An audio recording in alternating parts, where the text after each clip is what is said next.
BJP ने तमाम कयासों को विराम देते हुए बिहार के विधायक नितिन नवीन को राष्ट्रीय कार्यकारी अध्यक्ष बना दिया है। माना जा रहा था कि जातिगत समीकरणों को ध्यान में रखते हुए भाजपा पिछड़ा वर्ग या दलित समुदाय से किसी को राष्ट्रीय अध्यक्ष बना सकती है, लेकिन सबको चौंकाते हुए कायस्थ जाति से आने वाले नितिन नवीन को पार्टी की कमान सौंपी गई है। बता दें, नितिन नवीन बिहार सरकार के पथ निर्माण मंत्री और बीजेपी के छत्तीसगढ़ प्रभारी हैं।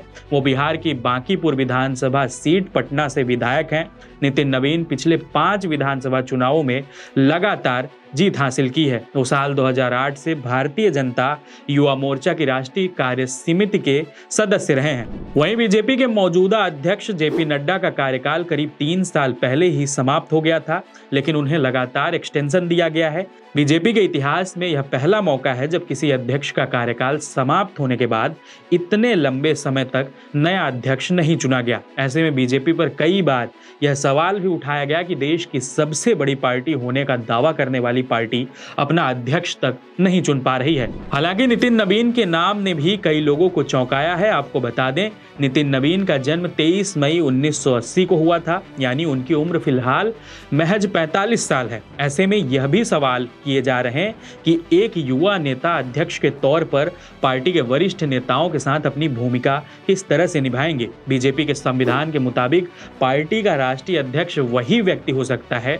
जो कम से कम 15 वर्षों तक की पार्टी का सदस्य रहा हो, और इस लिहाज से नितिन नवीन को वर्किंग प्रेसिडेंट बनाने में कोई परेशानी नहीं है। लेकिन नितिन नवीन वहीं 5 बार के विधायक हैं और छत्तीसगढ़ के प्रभारी भी थे, जहां बीजेपी ने प्रचंड बहुमत से जीत दर्ज कर सरकार बनाई थी। आपको बता दें, 2026 में बंगाल में चुनाव होने हैं और पश्चिम बंगाल में कायस्थों की आबादी लगभग 27 लाख से अधिक बताई जाती है। बंगाल के ज्यादातर हिस्सों में कायस्थ फैले हुए हैं। घोष, बोस, दत्ता, गुहा अन्य उपनामों से इन्हें जाना जाता है। कायस्थ समुदाय बंगाल में भी संपन्न और प्रभावशाली समुदायों में से एक हैं। ऐसे में बंगाल विधानसभा चुनाव में भी उनकी बड़ी भूमिका रहेगी। वहीं अखिल भारतीय कायस्थ महासभा के अनुसार यूपी में कायस्थों की आबादी लगभग 1 करोड़ तक है, जो प्रदेश की जनसंख्या 3 से 4% तक है।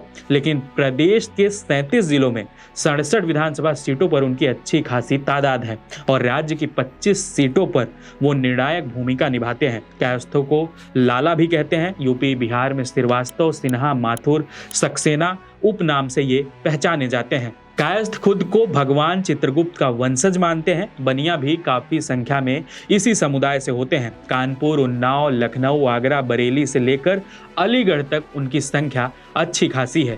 बहरहाल बीजेपी कार्यकारी अध्यक्ष के तौर पर नितिन नवीन को परखेगी और पूरी तरह से पुख्ता होने के बाद करीब 1.5 महीने के बाद अस्थायी अध्यक्ष के तौर पर उनका नाम घोषित कर देगी। नितिन नवीन को लेकर दावे चाहे जो किए जा रहे हों, लेकिन उनके सामने चुनौतियां कम नहीं हैं, खासकर ऐसे समय जब बीजेपी कई मोर्चों पर उलझी हुई है, जिनमें विपक्ष के आरोप और आने वाले समय में उत्तर प्रदेश और पश्चिम बंगाल के चुनाव सामने हैं। उनके सामने सबसे बड़ी चुनौती तो ये है कि कई नेताओं से वो काफी जूनियर हैं। जहां तक बीजेपी के पूर्व अध्यक्ष नितिन गडकरी की बात है, तो वह आरएसएस के भरोसेमंद थे और उम्र के लिहाज से भी बीजेपी के कई नेताओं से काफी सीनियर थे, जबकि नितिन नवीन बिहार की राजनीति में ही सक्रिय रहे हैं और वरिष्ठ नेताओं के साथ उनका तालमेल भी काफी मायने रखता है। बहरहाल इस पूरी खबर पर आप क्या सोचते हैं, हमें कमेंट बॉक्स में जरूर बताएं। इस वीडियो को हमारे साथी अरुण रिकॉर्ड कर रहे हैं। मैं सौरभ हूं और आप देखते रहिए जेएचएस न्यूज।